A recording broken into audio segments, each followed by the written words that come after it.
Welcome back to another episode of the Goku Runner Talks podcast. This is episode number 5.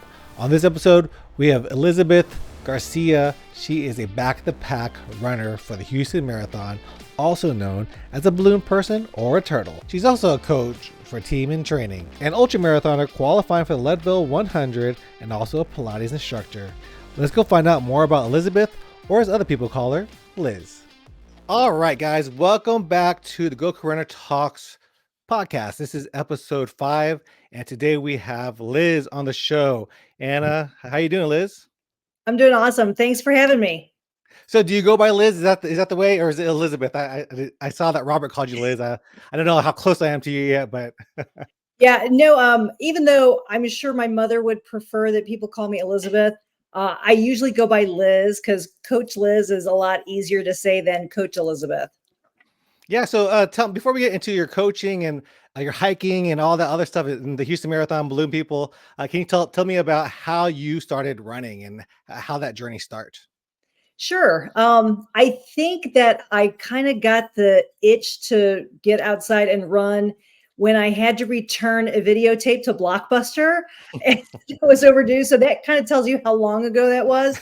Um, And so I had been doing a lot of cycling Hmm. and had done like several MS 150 rides and a couple of 100-mile rides around Lake Tahoe. Wow. And this videotape had to go back to Blockbuster. So I thought, oh, okay, I can just like run this up, to the front of the neighborhood, drop it off, and run back home, and it'll be fine. And then, like for 3 days, I couldn't get up and down the stairs. I'm like, oh my gosh, what did I do? And so I really realized that it was probably time for me to maybe take running a little bit more seriously and to start developing some different muscles other than just bike riding muscles. And then kind of got into it with it was an escape out of the house when kids are like, mom, mom, mom, mom.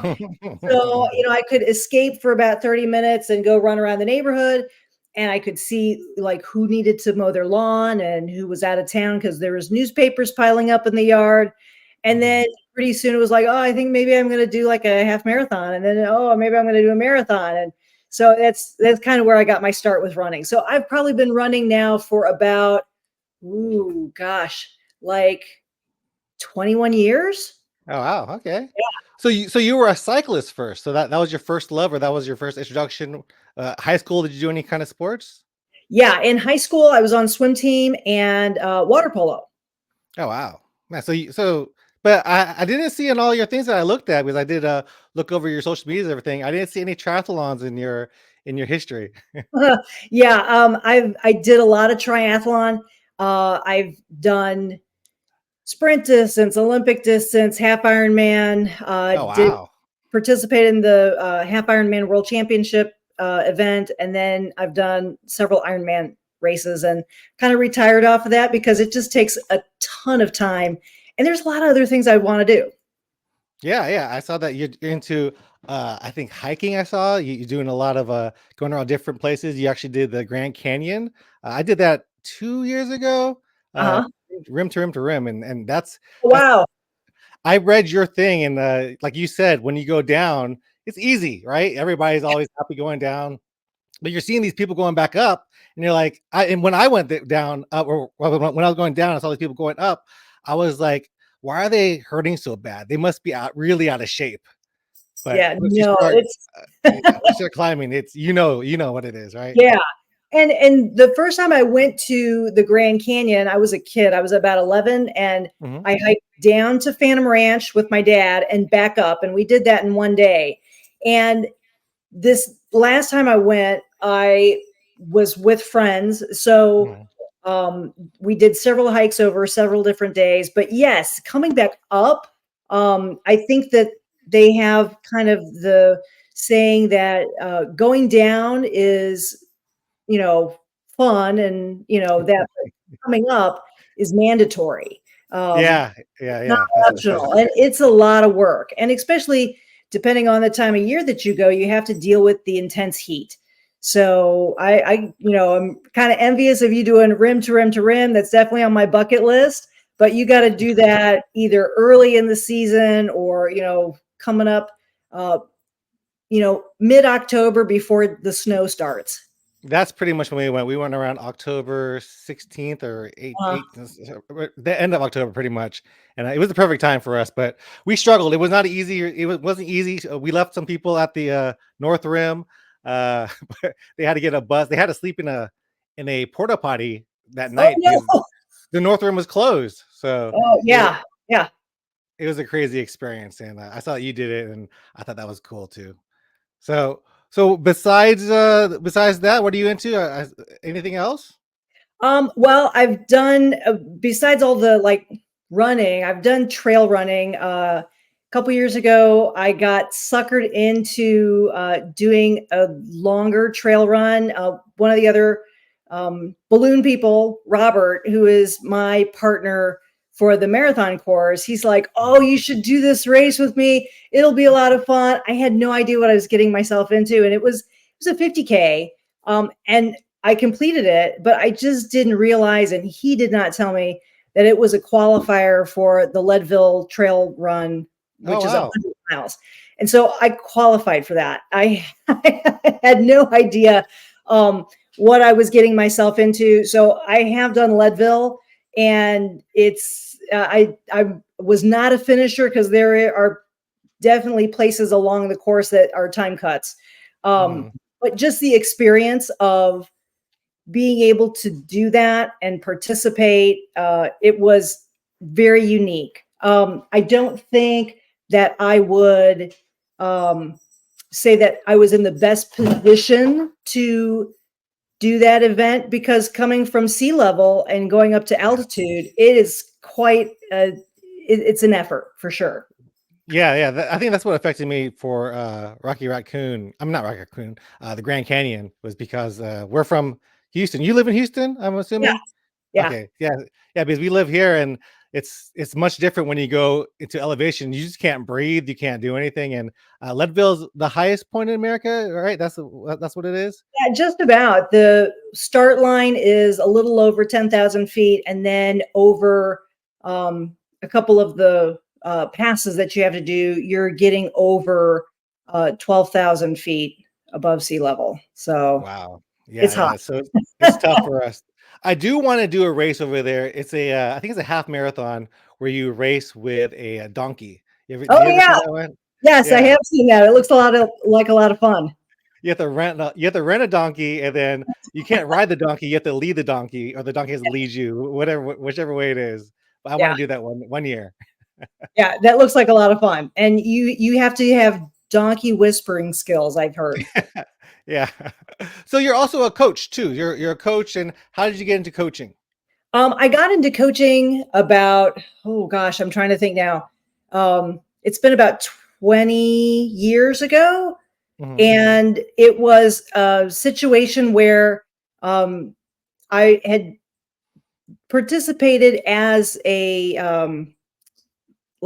participant for the America's Most Beautiful Bike Ride, which is now sponsored by the Leukemia Lymphoma Society's team and training program. Hmm. And they were looking for coaches for their triathlon program. And they knew that I had done a couple of sprint distance and Olympic distance triathlons and wanted to know if I'd be interested. And I'm like, ooh, okay. So I went ahead and got my USA Triathlon coaching certification and did Ironman, half Ironman, and Olympic distance training or coaching for the Leukemia Lymphoma Society's team and training program. And I've done that for them. I'm currently a coach with them for one of their hikes that they're doing next spring in Red Rock Canyon, which is just outside of Las Vegas. Hmm. Hmm. I've done coached marathons for them, half marathons, lots of triathlons. So I've been doing that for the last 20 years. So all the training that you do is for the team in training, right? That's what you're saying? Right. Yeah, and so I would say probably over the span of time that I've been associated with them, with the fundraising I've done, I've probably fundraised, I know, over $75,000. Wow, that's awesome. That's Yeah. awesome. And you guys are the people in the purple outfits. I think Yes. I talked to the race director of the rock and roll series in San Diego. I think he was telling me, I think his race was one of the first races that supported the team in training uh, charities back in the day. Because he told me how he started the race and they had troubles for that first race and everything, and they teamed up with team in training, and it's been a good pairing for many years. Yes. And I know like we've got a large group that does the Walt Disney World series there in January. So it's kind of a fight. It's like, well, we have Houston Marathon, and they're like, well, we're going to Disney. So, you know, it's I've done Disney. It's a ton of fun to do Dopey Challenge or Goofy Challenge or just one of the individual races. So I can understand why everybody's kind of lured to go to Disney. I have yet to do any Disney races. I just hear like I hear they're fun, but I hear you to get up at like 2 a.m. in the morning and wait Yeah, on you everything. do. I mean, I feel so bad for those folks that are coming for from the West Coast, Yeah, yeah. because yeah, they do have to get up pretty darn early. And the reason that you're up so early is that they do provide transportation from each of the resort properties Mm.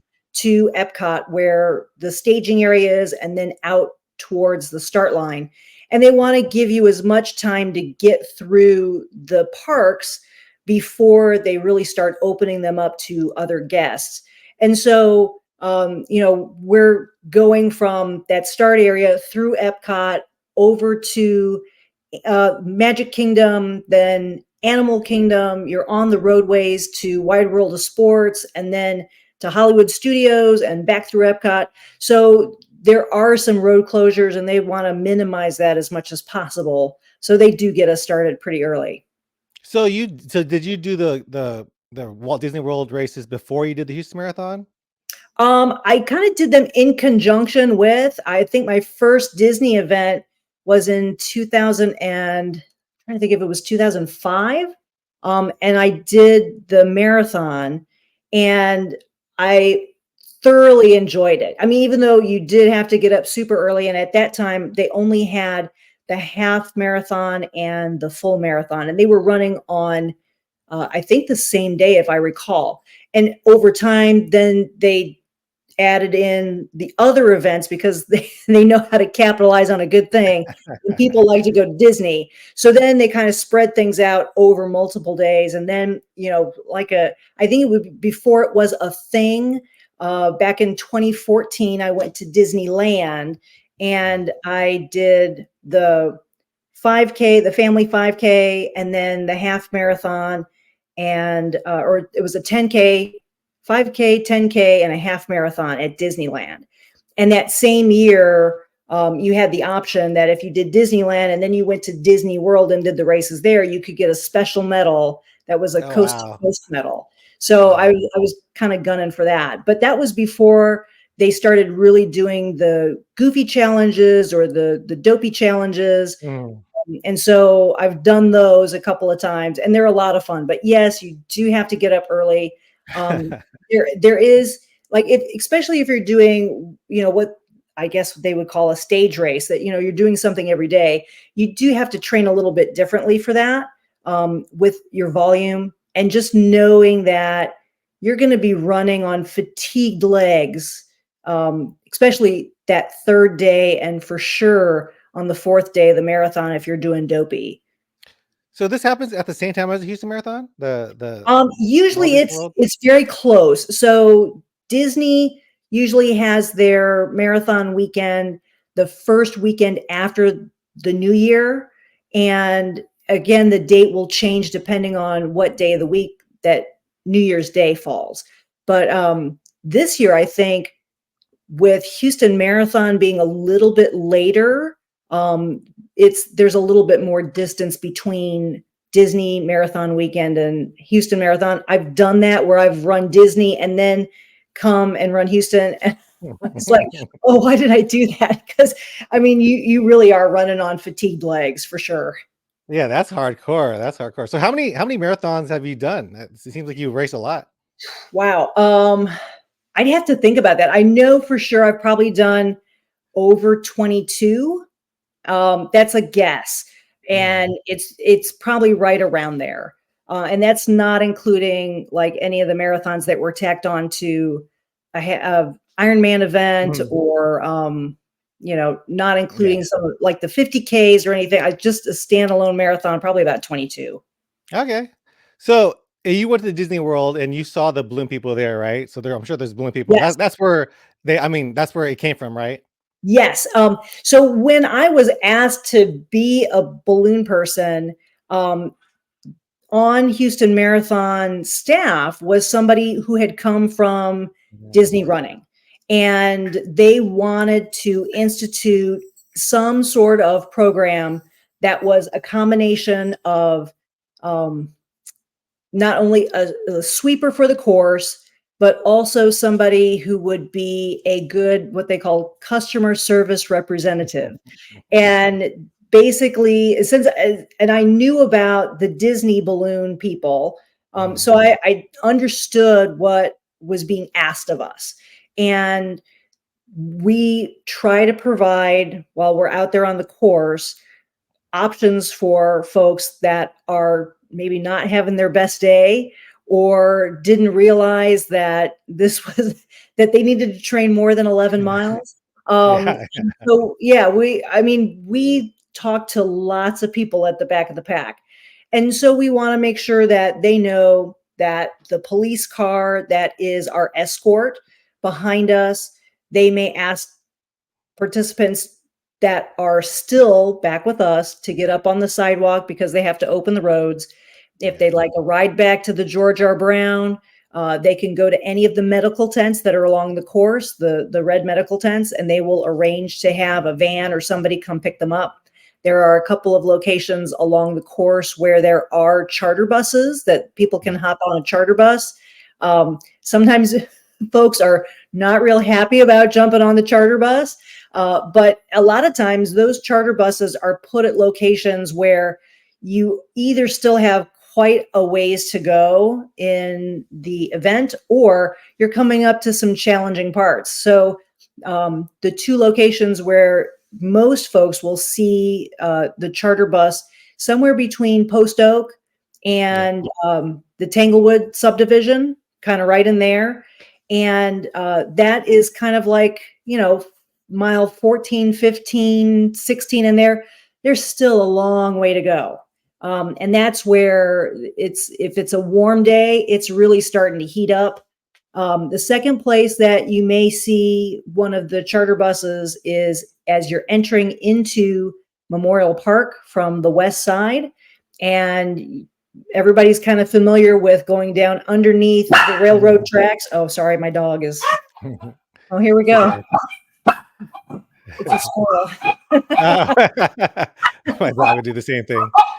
So, um, but if you come underneath the railroad tracks and back um, up at that stoplight just before you enter the tunnels, there's Hmm. going to be charter buses there. And Okay. that's where like we start getting into those up and downs along Allen Parkway, and that for a lot of people is tough. Yeah, So that's the toughest part. yeah, and that's where we see a lot of folks, they've kind of just hit the wall. And we are doing our very, very best to encourage folks to, with us. Sorry. It's okay. Come here. Hey. Um, and we really do try to give them encouragement. Like, hey, we're running for 2 minutes, we're walking for two. Um, and most folks will do a pretty good job of hanging with us. But the ones that can't hang with us, the bus is right behind us and it's following us. So it's as soon as we pass, those buses trail us. So after Memorial Park, that last one, that's when you guys passed, and the buses follow you the rest of the way, and Yes. just pick up people. Okay. Yeah. And the buses may be probably like 50 to 100 yards behind us, and that's it. And can you tell us why the Houston Marathon chose 6 hours as the time limit of the race? I'm not exactly sure why 6 hours. I would say for sure that they probably have an arrangement with the city and with the Houston Police Department that Yeah. they are having the roads closed at a certain time. for a certain amount of period. I know as we go through, it is kind of a rolling reopening of the roads, but Hmm. also we have a contract with the George R. Brown Convention Center that we are open until 2 for the runners to, claim their gear bags, pick up their finisher shirts and their mugs or whatever finisher paraphernalia they'll have. And that's when the HEB mobile kitchen will stop serving breakfast. Yeah. Yeah, I'm a race director myself, so I can see like closing a big city like that is expensive, first of It all, is. and the city wants their streets back too. So 6 hours is a long time, and I'm sure they've tried to talk to get longer or shorter or longer for sure, but it just gets more expensive the longer you keep it open. It So does. Yeah. And I'm aware like Disney definitely they go for like 7 hours. But mhm. again, that's very closed. It's Yeah, not an open city situation. Disney is kind of an entity to its own. So they are able to do that. And other locations may have a longer uh, time period that they're allowed to be open, but some of those trails or the courses may not be on main city streets. yeah. And you for sure. I know Hawaii. I think is known for having like a never ending time period, but I don't know how they do it. I'm guessing they just like find their own route, because I doubt that they close the streets because supposedly you could stop at the side of like a restaurant on the side of the road and eat and then Oh, finish like in 12 hours. So uh, yeah, but it's a I great thing. It's don't a great thing know. that you guys do. So you were the first of the balloon people, or the turtles they also call y'all.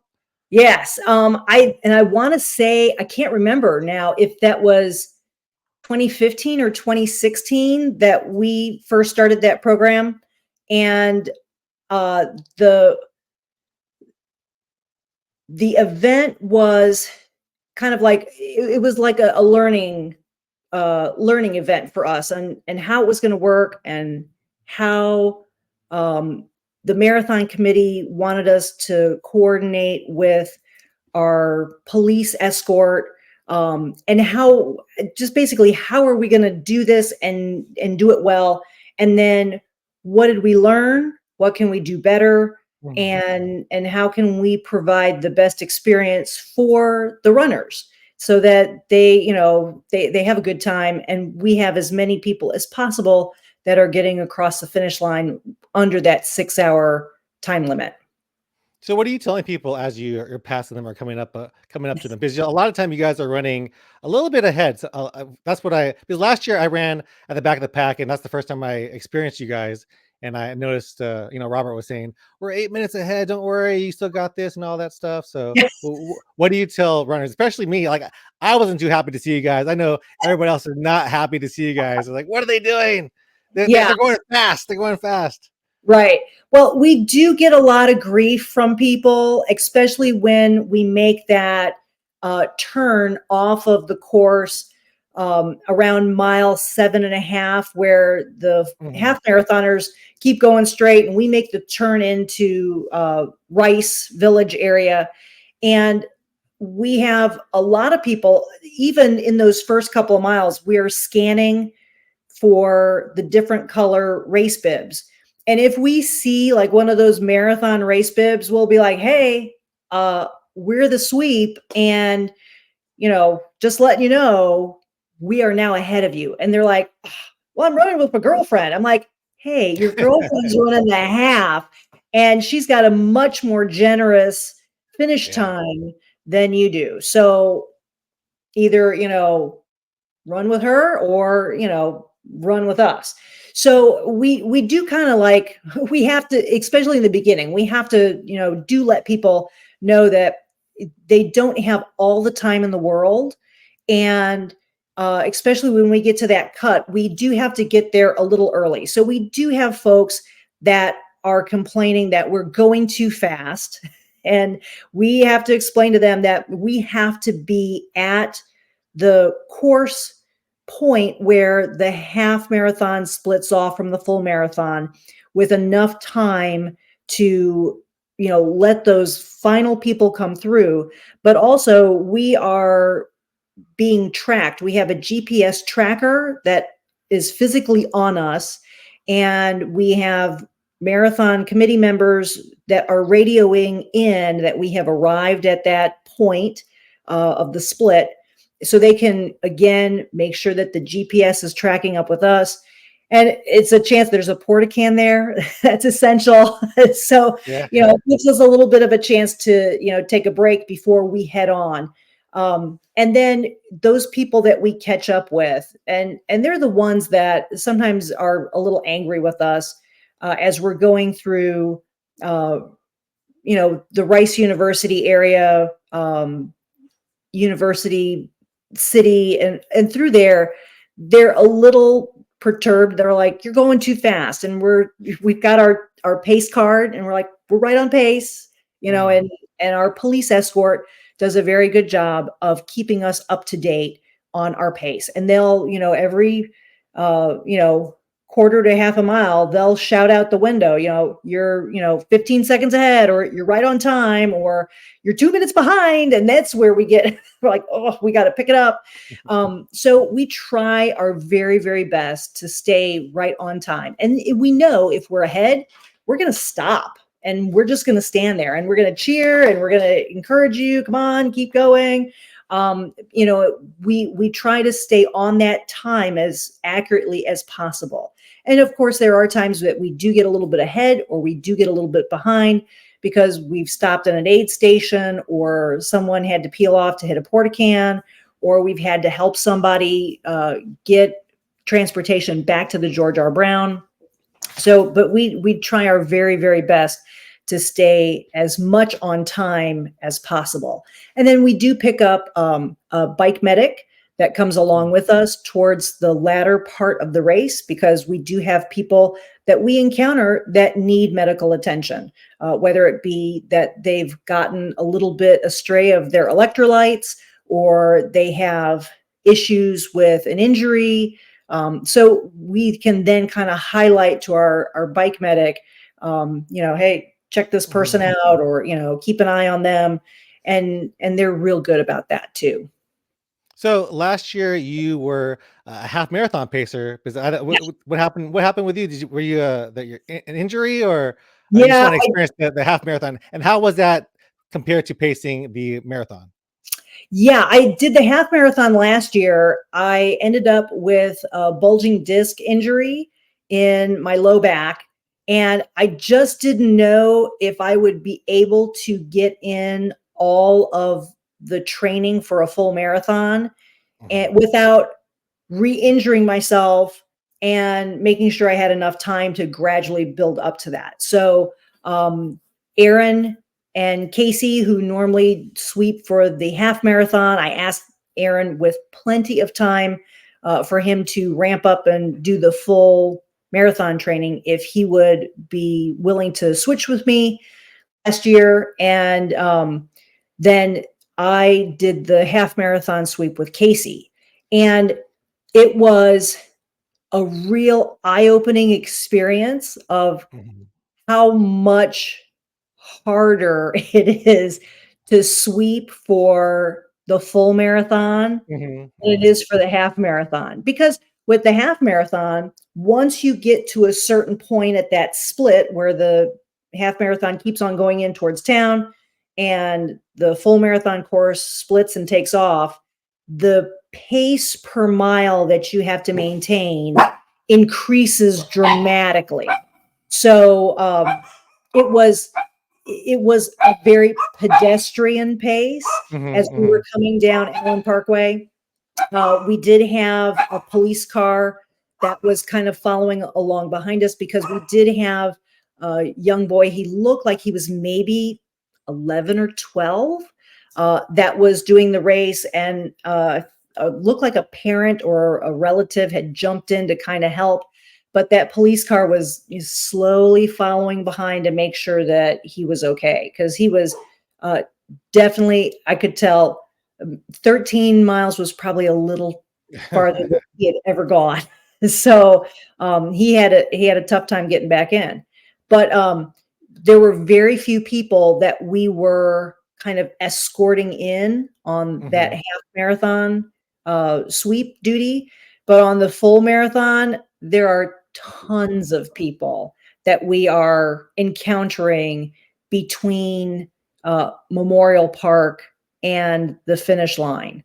And they see us, they turn around and they see the balloons. They're like, "Oh no!" It's like, "We're sorry, we're here." Yeah, Um, yeah.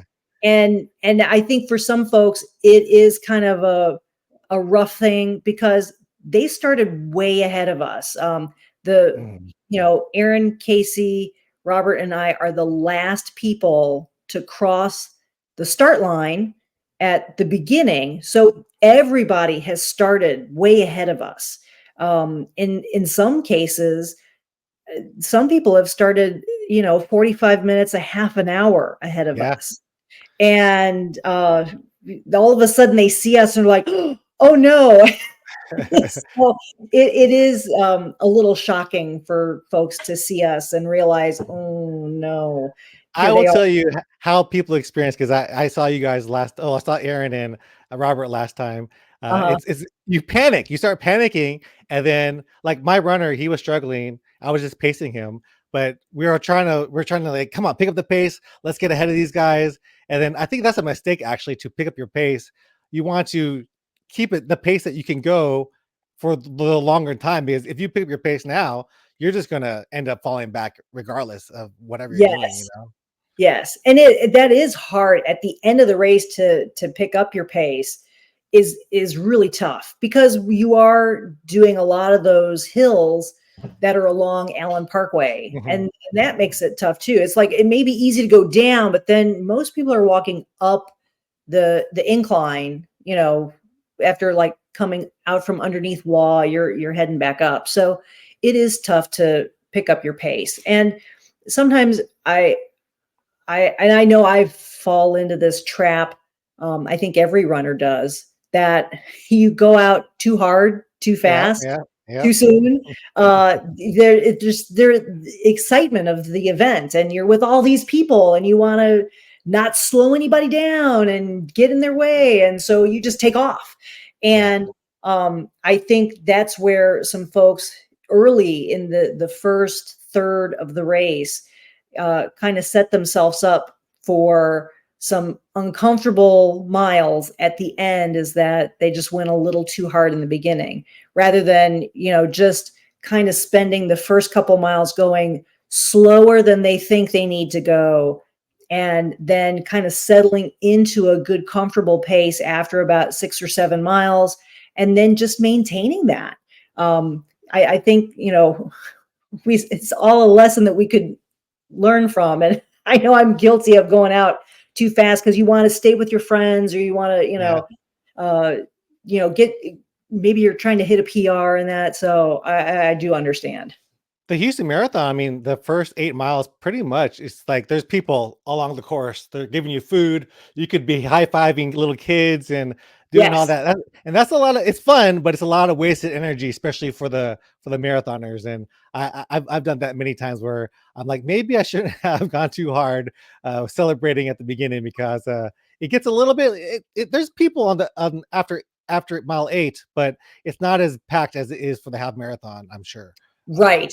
And I think also the like you said, the effort of running over and high-fiving the kids, and the weaving in and out of folks, that expends a lot of energy of the slowing down, going faster, slowing down, weaving in and out. And if you just like pick a line, whether that be kind of a little bit over to the side and just go a little bit slower. Once everything clears out, once you get past 59, especially, uh, and you're heading in towards Rice Village and that mhm. area, and things start clearing out a lot, then you can, have a little bit more elbow room, and you can uh, maneuver yourself a little bit better rather than being all tight and kind of weaving in and out and stuff. Because I see a lot of folks that do that, at races I go to, and I'm like,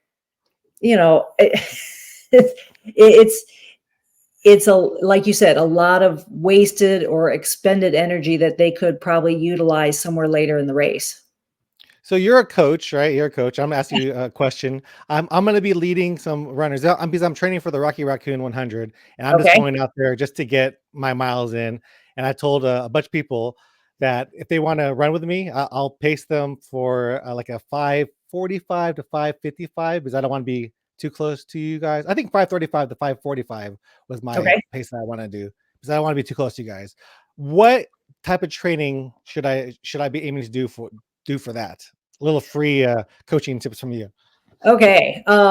Like first and foremost, if people haven't started at this point in their training, practicing good hydration and good nutrition, that is so key. And a lot of folks don't spend enough time training their gut, Mm, and being able to uh, adequately hydrate for a long race. And I'm sure you're familiar with our wonderful Houston weather. It can either be really cold or it can be really warm. yeah. And you never quite know what the day is going to hold. Sorry, my dog was like gnawing on something that she shouldn't be. Hey, sorry, just a minute. Hang on, let me grab Go ahead, go something. ahead. Hey. So sorry about that. The if the day ends up being really warm and you haven't trained for good hydration and good electrolyte replacement, you can end up having a pretty miserable race, Yeah. with muscle cramping, gut issues, um, and you can end up in the medical tent, and nobody wants that. So early on, and this is kind of the advantage. Some people are like, oh, it's so hot when we go out to run. Like this past Saturday, when I finished my long run, I looked like I had stood in somebody's yard sprinkler. Yeah. I was soaked, and like my tank was dripping and stuff. It was pretty intense. And I had on, for 9 miles, I had on a camelback with a liter and a half of water in the back that I packed with ice. And then I had 2 flasks of electrolytes that were 17 ounces apiece. And I went through both of my flasks of electrolytes and probably a full liter. I had about a half or less than a half liter of water left in that camelback when I finished. Wow. Um, That's good. yeah, and still, I did not have to hit a porta can or hit a bathroom inside Memorial Park to offload any of that. I was sweating it out. So the more efficient that you can become with knowing how to time your nutrition and dialing in your hydration will make a huge difference in your race, no matter what pace you're going. Because if you're not on top of that, then that can really derail your race and set you up to not hit those time goals that you set for yourself. Yeah, that's why I bring my own like Camelback because I think as a slower runner, you're going to be drinking a lot more than what's needed out on the course. So I think that's Right. smart. Mm. Yeah. And I know that in the past, I think was it Gatorade this last year that we had on the course? Because usually they hand out uh, like the Gatorade Endurance and water Mhm, mhm. Yeah, tables. yeah, yeah, yeah, yeah. Those And are if you know that's what they're going to be putting on the course, train with that. Don't think, oh, well, I'm going to drink my this, that, the other thing, and then you get to event day and you haven't been using that Gatorade Endurance, and it hits your gut, and you're like, oh, I'm not going to drink any more of that. That made my stomach upset. Well, then you're missing out on getting your electrolytes in. So if you know what's going to be on the course for you to grab at an aid station, train with that. Find your favorite flavors of gel or the chewy blocks that you like, or maybe you don't like the chewy blocks, but you like the little beans or you like something else. Find out now what it is that you like, and you're not going to get flavor fatigue. And that's easy for you to carry because sometimes, it's like, oh, well, I've got to mix this up in a special flask. And then you forget the flask at home. You're like, oh, no. So, just find something that you can work with comfortably and that sits well on your gut. Don't skimp out on your carbohydrates. I know a lot of folks, they use marathon training as a way to lose weight. I'm going to lose weight and get in shape. Yeah. No. Yeah. You need carbs to run. Yeah. So don't skimp out on your carbs, especially as you're doing the running, because you need those. So, how do you guys pick the balloons? Like, where do you guys get the balloons? Are you the balloon picker over at Kroger or wherever you guys get them at? Yeah. I think Robert tends to get his balloons at Party City.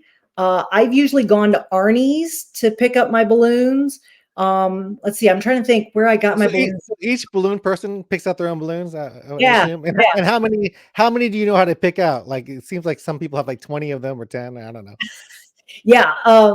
I usually try to pick, like this last year, since I was doing the half marathon, I tried to pick colors that were synonymous with the half marathon course, the blue and the green. And then I had like some stars, and I'm trying to think what else I had, but I had like one kind of big balloon, along with some others. So I think I got like maybe like 8 or 9 balloons. And then for like the marathon course, will usually pick like the red, the blue, the gold. Some years we've picked some really wild things. I know Robert one year had a humongous giant T-Rex. I had flamingos. I've had we've had let's see, I'm trying to think.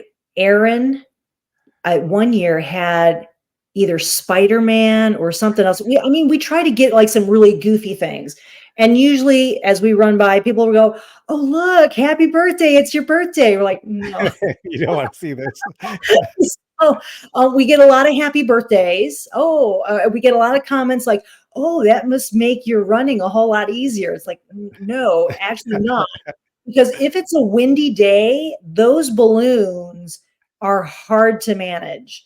I can imagine. So I've got a system of taking the strings from the balloons and I run them down a thin PVC pipe, and then I strap that thing to my torso. And so it's, when the wind comes and the balloons blow, it's like, whoosh, I definitely get pulled back. So it's not an easy thing to run with those balloons. And then a couple of years ago, we had a really hot, humid day and it rained. And I'm not sure, I'm not a science person. I'm sure that there's a science person out there that could tell me why this happens. As soon as it started raining, the balloons were all dragging on the ground. And then I don't know. And then once it stopped, they went right back up. So, we were concerned that dragging those balloons on the ground, that they were going to pop. But once we got into an area where the rain had stopped and that, they went back up into the air. So we do have to kind of be careful with the balloons. We can't grab them and take them out of our car to go into the George R. Brown, because usually everybody drops off their stuff at the George R. Brown and does the last minute kind of bathroom stops and all that. We are not allowed to bring those balloons into the George R. Brown, because if we lost hold of them and they went up into the rafters, there's no way for them to get them back down. So we have to leave those out in the car, drop off our stuff, go back to the car, and then get those. So it's a little bit of calculation of like, what time do we need to get there in the morning? What time do we need to, arrange to leave the George R. Brown and walk back out to the cars to get our stuff, and then have enough time to head to the last corral, which I think is Corral E, letter E. Yeah. So, what is like a one tip you would give people like to so they don't see you guys? Like, we um, don't want to see. No one wants to see you. yeah, nobody wants to see us.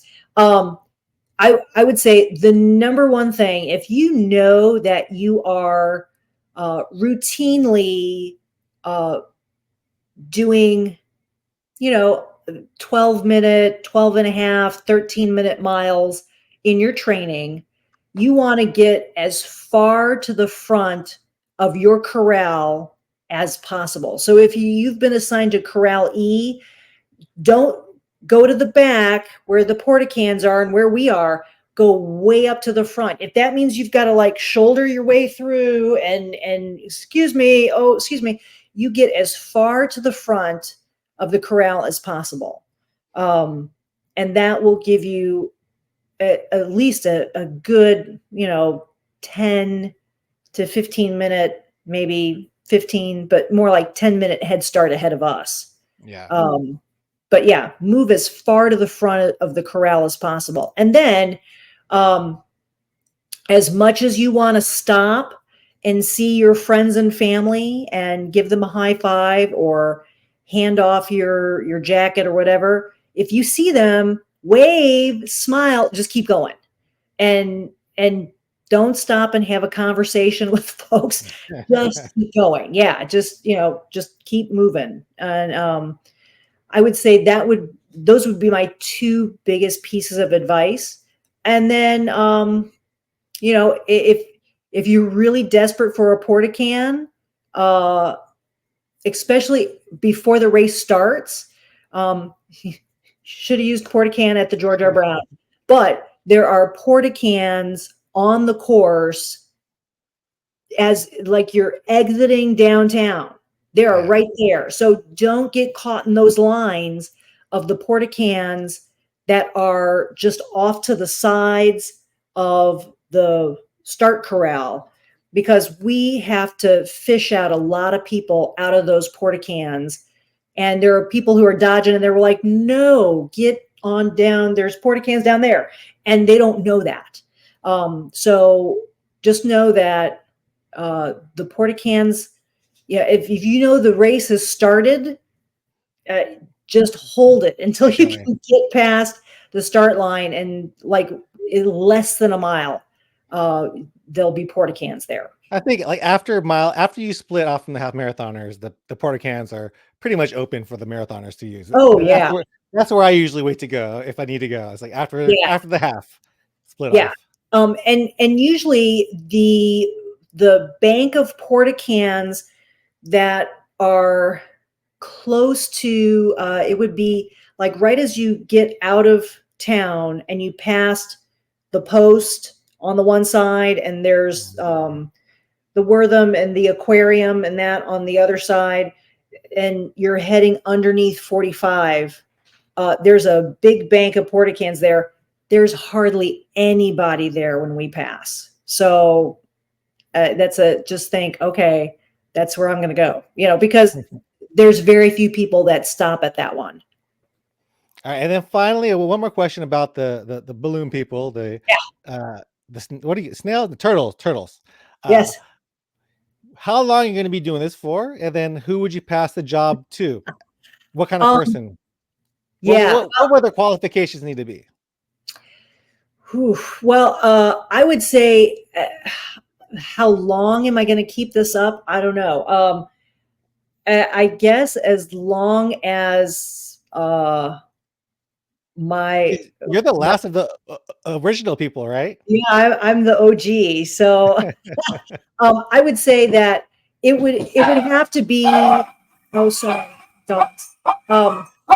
It would have to be like an injury type thing that would take me out, um, or else something else that prevented me from doing it. Um, if I was to pass this responsibility off to someone else at a, I'd say at a minimum, the person who would be best suited for this job is someone who is like a 4.5 hour 4 to 4.5 hour marathoner. More towards the 4.5 hour, Yeah. because Yeah. people who are 4 hour marathoners, there's still some of those who are trying to gun for Boston. um, but I would say that it is somebody who is familiar with being out on the course for a little bit longer amount of time. Somebody who is, uh, I think, empathetic with folks that are those 5 hour runners and 5.5 hour runners. We encounter at different times, we encounter runners at events like the kickoff event or different races, and they ask us what we do, and we tell them. They're like, "Oh, you're out there for 6 hours." They just can't wrap their head Yeah. around that, especially someone who is like a 3.5 hour. 3 hour. Yeah. They can't fathom that we're out there for another 2.5 hours, longer than they are. And it, it has to, I think somebody who is a course sweeper or a turtle, also has to be that customer service representative, that you're happy, you're excited that they're there. You, you have lots of information, whether that be on, blister information, or you like how to deal with blisters, or how to encourage somebody who's feeling really low, or how to motivate people at the back, and how to tell bad dad jokes. uh, Robert seems to be really good at that. Um, and so and it's you have to you know have fun, and I think it does take a special person to be at the back of the pack and For sure.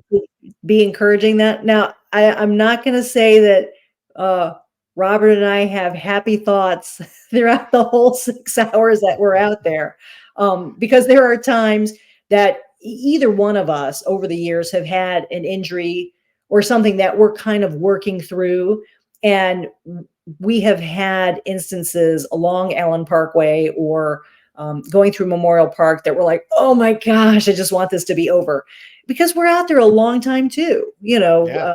so you just kind of have to put that to the side and be able to focus on the people that are out there on the course that want to finish, and they've been training hard and they want to achieve a goal. And I think for us, the most rewarding thing that we encounter are the folks that we don't ever, hear from them ever again.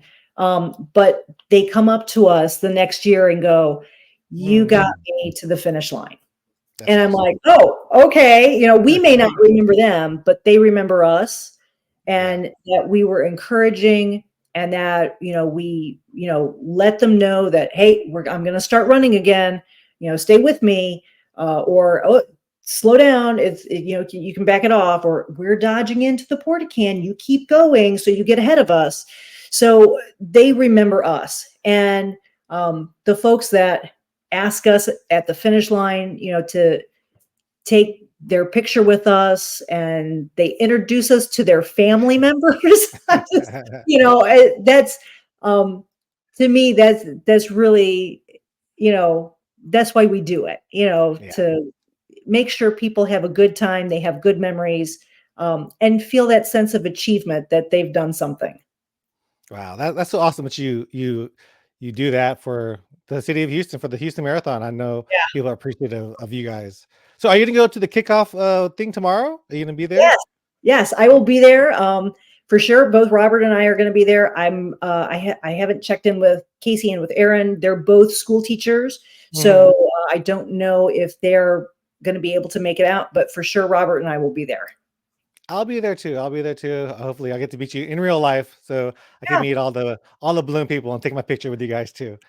for sure. But I have one more thing. It's called this or that. So it's just you Okay. get to pick one or the other. All right. Alright. So this one is half marathon or 26.2. Huh.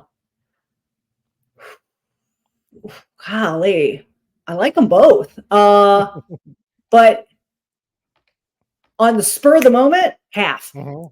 Okay. Half's a good distance. Half is the one you don't have to train too much for, Right. but and you can still do it. Marathon, you definitely gotta put some Oh, yeah. time in your feet. Yeah, for sure.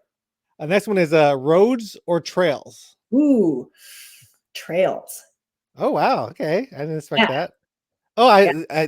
I did expect that because you're an avid hiker. I did see that. Yeah. Yeah. And hamburgers or pizza? Oh, uh, I hamburgers only because I can't do dairy. I'm lactose intolerant. I miss pizza a lot. So, yeah. So hamburgers, yeah. Okay, this one has to deal with your hiking. It's going to be a seven continents club for the marathons or visit all national parks. Visit all national parks. How many have you Which, visited so far? oh, golly, I want to say, I think I'm up to like 9 or 10. Um, there's a great race organization that's called Vacation Races, and they Hmm. do half marathons that are located near the national parks. So I've Okay. done um, Grand Teton, Yellowstone, uh, Zion, Bryce Wow. Canyon. Um, let's see, Everglades. Uh, I'm trying to think. There's one more, and I can't remember what it is now. But then I've been to um, Yosemite, I've been to Glacier, I've been to Smoky Mountains. So I got a couple more on my list that I'd like to hit. I did Grand Canyon here Yeah. this past summer, and Petrified Forest. I did that this summer. So yeah, I hit the national parks. That's Wow. my I thing. think I've only done Grand Canyon, so I need to catch up and do a lot more. I want to visit that the one with the U. I forgot, I don't even know what they're called, but there's that one with a it's a famous picture. It's like a river. It's like goes like a U shape. You Oh, know? okay. That is actually not a national Oh, park. it's not okay. Yeah, Horseshoe Bend Hmm. is in Page, Arizona, and Okay. it is just in Page. There is a group of slot canyons Hmm. that are on Navajo land, and if you want to visit them, you do have to take a tour that is specifically run by the Navajo tribe. And the Horseshoe Bend is near there. There's an area that you can pull off. You do have to do a short hike through some sand and slick rock to get to it, but it is not a national park. It's absolutely beautiful. But yeah, you should go. Okay. I for sure. I want to visit more. We'll get to the last two. Okay. Is a buckle or a marathon medal? So 100 miler buckle or a marathon medal? Well, I mean, I guess a buckle's good for holding up your pants, and yeah, I have a ton of medals that I really don't know what to do with. And I see like your awesome rack back there. I don't Yeah, have thanks. one of those. So golly, I don't know. I don't know. I like after like attempting Leadville and knowing how much work that was, I don't know if I'd ever do, toe the line for another 100 miler. That was just a lot. So I think another marathon medal. And then the last one is pacing or racing. Ooh, I like pacing. I've paced quite a number of people for longer races. I've actually paced my buddy Robert for a bunch of 100 milers that he's done because he's done quite a number of them. And yeah, I enjoy the pacing. All right. So anything else up with you? Like, are you racing? What else? What else are you racing besides pacing? I know you're doing team and training, doing all that coaching. You're seeing your athletes, do all their things. And what Yeah. about you? Let's see, what am I doing? I have been kind of laying low the last couple of months in terms of um doing any racing. And I think part of that is that it's summertime and it's hot. And Yeah. I'm in the process now of ramping up for Houston Marathon. If something like jumps in my path, like I know usually around um Thanksgiving to Christmas time, there's a couple of 10Ks or things that happen. I might jump into that depending on if it fits in the training with my training schedule. Next spring, I'm planning to go over to Red Rocks Canyon, which is in Nevada. And then I would like to try to get out to South Carolina to do some hiking. And then coming up here in about 3 weeks, I'm going to North Carolina to do some hiking on the Appalachian Trail. Wow. Wow. That sounds awesome. I wanna live your life or just hang out with you for one of those things for sure. Yeah. But anyway, thank you so much for being on the podcast. I know you shared a lot of valuable information for people to listen to. How can people catch up with you? Can they find you on social media or anything? Yeah. I'm since I'm a little older, I still do that Facebook thing. I'm I on do too. Facebook. Yeah. And I am on Instagram. I'm trying to remember my Instagram handle. It's golly, I have to look that up because there's like a number associated with it. But I am It's on Liz Instagram. Garcia 90210 something. Yeah, 90210. something like that. Yeah. So I'm on Instagram. I have an account on Twitter. I'm going to call it Twitter and not the name that it is, but I rarely go on there anymore. But yeah, you can either find me on Instagram or Facebook. Okay. Yeah. I had a 21-year-old kid on here last time and I asked him about Facebook. He's like, I don't know what that is. So I was like, Yeah, okay, I'm old, whatever. yeah, definitely dating myself. Yeah, I don't do TikTok. I don't. I don't do some of the other things. I don't think I'm on Threads, but I don't know. So yeah. Well, anyway, I appreciate you on the podcast. Thank you All for so right. much for being on here and have a great day. Thank you. All right. Thank you for having me.